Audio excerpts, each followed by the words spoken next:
If you could give one piece of advice to any startup leader, founder, early stage person, what would that advice be, Mark?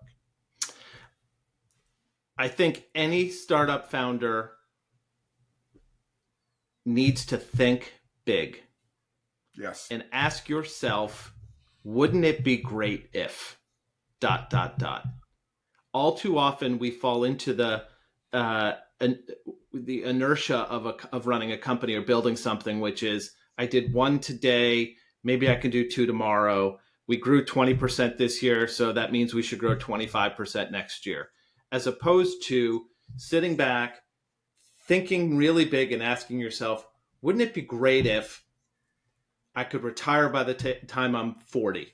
Wouldn't it be great if my business was growing at 100% year over year? Wouldn't it be great if I didn't have to worry about managing a sales team because I'm not great at managing a sales? Like whatever those things are that you want, then you get to build a plan, work backwards and build a plan from that. It can seem really daunting when you're, to your point, everything you're doing is right in front of you and you become incremental as opposed to, I mean, you're an entrepreneur.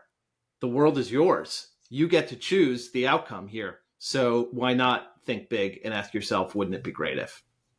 100%. And at risk of just mindlessly mouthing cliches, the other big advantage of that is if you shoot for the moon and miss, you die of air loss among the stars. It's a horrible ending. No, I'm just joking. Right. Yeah. You might reach the stars. Miss, yes, you're still there. So it's 100%. I agree with that. The other part that's critical about that is so much in startup world, startup land, is difficulty and challenge.